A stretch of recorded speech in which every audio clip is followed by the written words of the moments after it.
যে খবরে নজর রাখবো, ফের মহাকরণী হতে চলেছে সরকারের প্রশাসনিক ভবন। মহাকরণ নিয়ে পিডব্লিউডির বিশেষ পরিকল্পনা। ইতিমধ্যে ইঞ্জিনিয়ার ও প্রশাসনিক কর্তারা মহাকরণ পরিদর্শন করেছেন। বিস্তারিত জানবো, কথা বলে নেব আমাদের প্রতিনিধি পার্থপ্রতিম ঘোষের সঙ্গে। পার্থপ্রতিম, ঠিক কি পরিকল্পনা?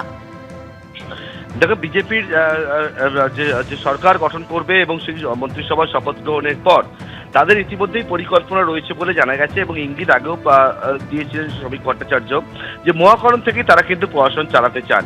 এবং যে মহাকরণ অতীতে হচ্ছে 2011 সালে মুখ্যমন্ত্রী হিসেবে মমতা বন্দ্যোপাধ্যায় শপথ গ্রহণ করার পর সেই মহাকরণের নবনির্মাণের কাজের জন্য বহু বছর ধরে মহাকরণ বন্ধ অবস্থায় রয়েছে, সেখানে নির্মাণ কাজ চলছে। এবং সেই জায়গা থেকে কিন্তু এখন যেটা পরিকল্পনা সেটা হচ্ছে যে মহাকরণে কিন্তু আগামী বিজেপির যে প্রশাসন, সেই প্রশাসনের যে সদর দপ্তর সেটা মহাকরণই হতে চলেছে। এবং তার জন্য একটা পরিকল্পনা ইতিমধ্যে পিডব্লিউডি তৈরি করে ফেলেছে বলে জানা যাচ্ছে। সেটা হচ্ছে প্ল্যান এ এবং প্ল্যান বি। প্ল্যান বি যে পরিকল্পনা সেটা হচ্ছে একেবারে প্রথম থেকেই যাতে মহাকরণ থেকে মন্ত্রীরা বসার মতো যে জায়গা, সেই জায়গা এবং মুখ্যমন্ত্রী থেকে শুরু করে একেবারে বিভিন্ন দপ্তরের যারা মন্ত্রীরা তারা তাদের বসার জন্য যে জায়গা, যে ঘর, সেই ঘর ইতিমধ্যেই সেখানে প্রস্তুত রয়েছে বলেই জানা যাচ্ছে। পাশাপাশি হচ্ছে আরো বিভিন্ন আনুষঙ্গিক বিষয়গুলো, সেগুলো কিন্তু ইতিমধ্যে দেখার জন্য কয়েকদিন আগে রাজ্য প্রশাসনের শীর্ষ কর্তা থেকে শুরু করে পিডব্লিউডি ইঞ্জিনিয়াররা তারা কিন্তু ভিজিট ইতিমধ্যেই মহাকরণ তারা ভিজিট করে নিয়েছেন এর আগেই।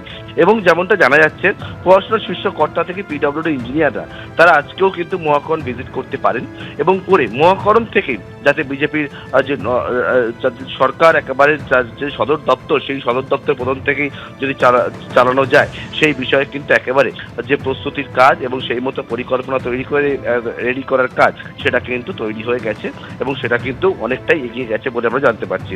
পাশাপাশি হচ্ছে মহাকরণ নিরাপত্তা, সেই নিরাপত্তার বিষয়টাও পুলিশের তরফ থেকে একটা ইনসাইট যে নিরাপত্তার জন্য কি কি অ্যারেঞ্জমেন্ট দরকার সেই বিষয়ে পুলিশ নিরাপত্তা সেটাও কিন্তু তৈরি হয়ে গেছে। অর্থাৎ নবান্নে নয়, মহাকরণ থেকে কিন্তু রাজ্য সরকারের আবারও, অর্থাৎ মহাকরণ আবারও রাজ্য প্রশাসনের যে হেডকোয়ার্টার হতে চলেছে সেই বিষয়টাও কিন্তু এখনো পর্যন্ত আমরা জানতে পারছি।